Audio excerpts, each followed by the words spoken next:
저희가 이제 제도의 문제점을 2회차 방송에서도 언급을 했었는데요. 오늘은 조금 다른 방향의 솔루션 얘기를 다양하게 얘기를 해보려고 하고요. 거기에 대해서 행정 그리고 이제 지도를 하는 코칭 스태프 파트에 있는 전문가 의견들을 취합을 해서 저희가 검증을 해보려고 합니다. 우선 나온 솔루션 중에 하나는요.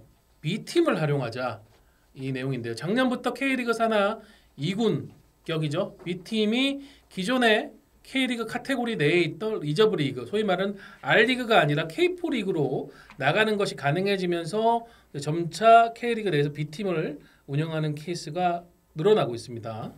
네, 그 지난 시즌에 2021년에 강원 FC가 이제 스타트를 끊었죠. 유럽에서 선수 생활을 한 이영표 대표이사가 의욕적으로 도입한 정책이었는데요. K4 참여할 돈이면 지금 당장 정말 좋은 외국인 선수를 사올 수 있다. 그런 당장 순위를 끌어올려 줄 수 있는 수준의 선수를 사올 수 있다. 근데 K4에 참여하면 3년 후에 두세 명의 선수를 건질 수 있다. 3년 후에 강원도 지금의 강원만큼 중요하다. 이런 말씀을 하셨어요. 네. 실제로 강원은 1년 만에 그 효과를 보고 있죠. 바로 강원 관계자한테 그래서 제가 내부적으로 B팀을 어떻게 평가하고 있는지 1년간의 성과를 물어봤습니다. 기본적으로 현재까지의 성과는 기대 이상이라고 대답을 했습니다. 강원 측에서. 이제 지난해 B팀을 경험하고 A팀에 올라온 선수가 6명이라고 해요. 최근에 이렇게 많은 선수가 데뷔전을 치른 시즌은 없었다고 하더라고요. 특히 현 시점에 가장 유력한 영플레이어상 후보인 양현준 선수가 가장 대표적인 B팀을 거쳐 성장한 선수죠.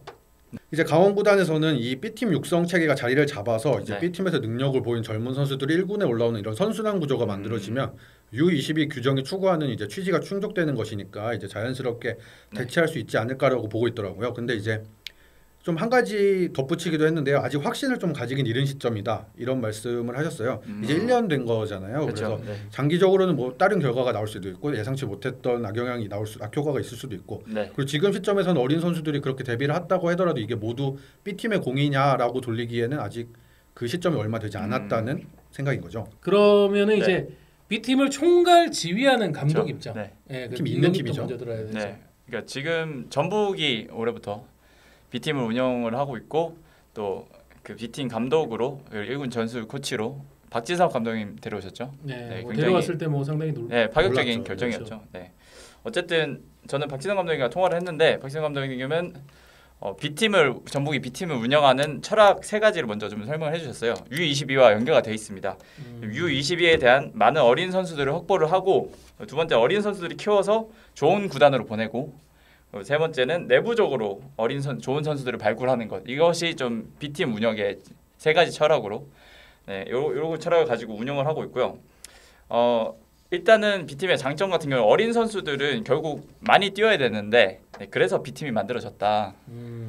강원, 대구, 대전도 결국 같은 취지고 B팀 운영하면서 선수단이 거의 50명, 60명까지 올라간다고 해요. 1군에다가 이제 B팀 합해서 그런 거죠. 합해서 굉장히 굉장히 커지는데 어쨌든 선수풀이 많아지니까 선택지는 넓어지는 거죠, 결론적으로.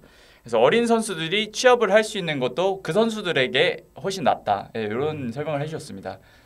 B팀은 이제 장점은 확실한 것 같아요.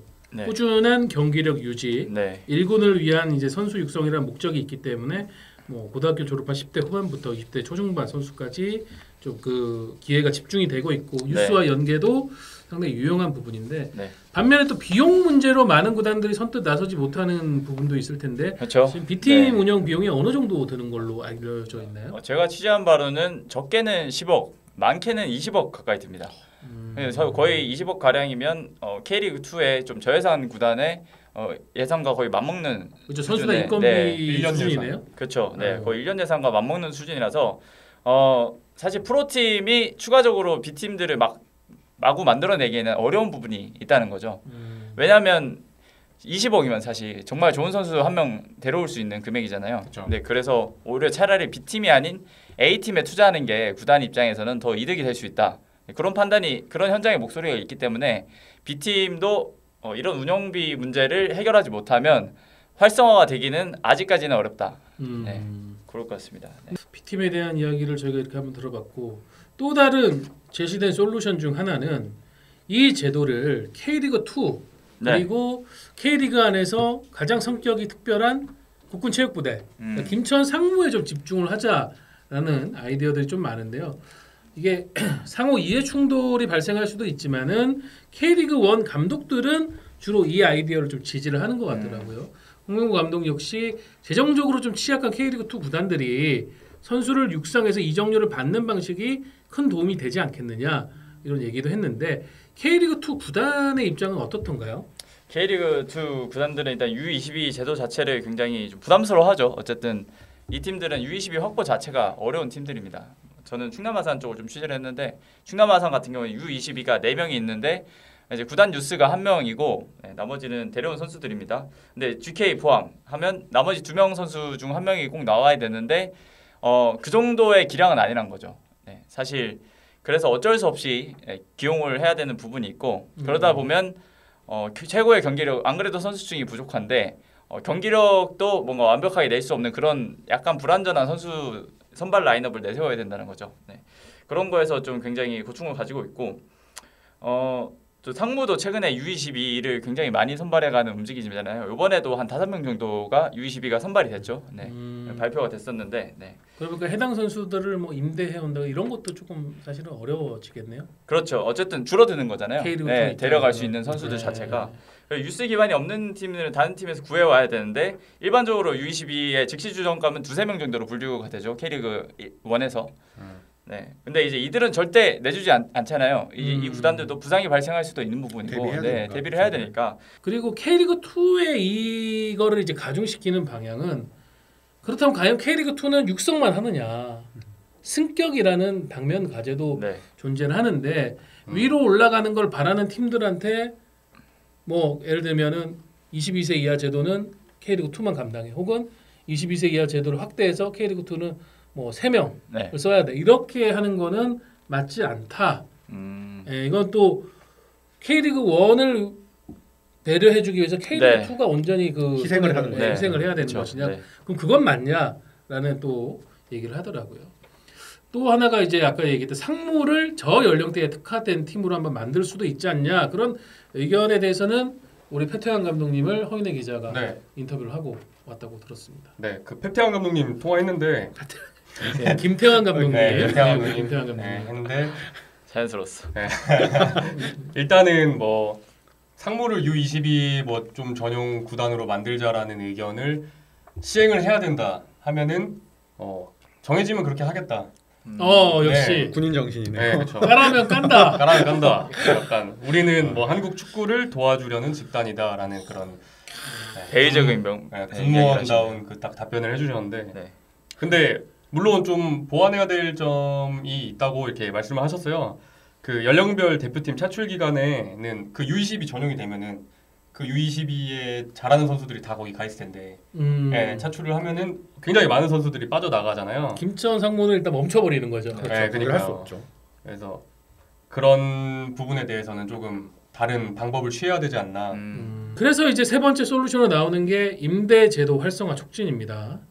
대표적인 케이스가 부천의 조현택 선수나 재작년 경남의 최준 선수 같은 사례일 텐데 이제 1부 리그에서 뛸 기회가 부족한 어린 선수가 2부 리그로 가서 경험을 쌓으면서 성장하는 구조고 사실은 이게 가장 일반적으로 그렇죠. 전 세계적으로 연령별 유럽에서 선수를 어린 선수들 키우는 또 방식이죠. 실제로 이제 울산의 홍명보 감독도 조현택 선수가 이 울산 소속이거든요. 근데 지금 2년 연속 첫 시즌은 울산에서 거의 경기를 못 뛰었어요. 그리고 이제 작년에 부천 임대 가서 주전으로 활약했고 올해도 부천에서 임대를 보내고 있는데 홍명보 감독도 이 조현택 모델이 상당히 좋지 않냐는 의견을 제시를 했고요. 그러니까 22세에서 잘하면 그 다음에 점점 출전 기회를 많이 잡고 성장하는 연속성이 있어야 되는데 지금 방식으로 22세 때 피크를 찍고 내려오는 그런 케이스들이 상당히 많아지니까 오히려 임대를 하면은 K리그2 입장에서는 이렇게 좀 활용을 하고 할 수 있는 그런 구조를 만들 수 있다. 이런 얘기를 하더라고요. 김도경 감독 그리고 K리그 2나 뭐 K리그 3, K3에서 이제 성장한 선수가 1부 리그로 오면 스토리 면에서도 조금 더 풍부해질 수 있을 것 같아요. 근데 아무래도 선수 성장하는데 스토리텔링을 이제 미디어나 팬들이 모두 다 알고 있는 내용으로 된다면 공유하게 된다면 그 선수의 스타성도 더해지니까 더 많은 스타들이 이제 탄생하는 계기가 될 수도 있겠죠. 근데 반대로 단점도 있을 수 있는 것 같아요. 이제 단기적으로 활용을 하다 보니까 이제 각 팀별 이제 프랜차이즈 스타 육성을 하는 데는 좀 애를 먹을 수 있다는 점이 우려가 됩니다. 네, 이부 리그라도 각 팀 팬들은 이제 어떤 로열티, 원클럽맨 그렇죠, 이런 거 얘기하는 거죠. 원클럽맨, 우리 팀 출신 스타 이런 로맨스를 기대하는데 정을 줄만하면 일부 리그로 떠나고. 근데 어차피 우리 선수가 아니라 임대 선수. 남의 집 자식이다. 저는 그 정도의 선수라면 그 선수가 진짜 원클럽맨이 될 만한 제목의 선수라면 그 선수는 뭐 임대로 안 가지 않을까요? 뭐 그럴 수도 있는데 반대 또 얘기하면은 그건 또 마인드의 어떤 차이일 수도 있으니까 선수가 가서 최선을 다하면 좋겠지만 어쨌든 팬들은 그런 건 있을 것 같아요. 1, 2년 동안 진짜 잘했는데 아까 조희정 기자 얘기한 정 줄만 하니까 간단한다. 마지막 팀으로 이제 떠나버리는 그런 케이스들 이게 조금 더 많아질 수도 있다는 거죠. 이런 쪽으로 흘러가게 되면 뭐 상무처럼 그냥 들렀다가 가는 팀이 된다거나 이런 분위기가 생길 수 있는 점에서는 조금 우려의 시선이 있는 것 같습니다.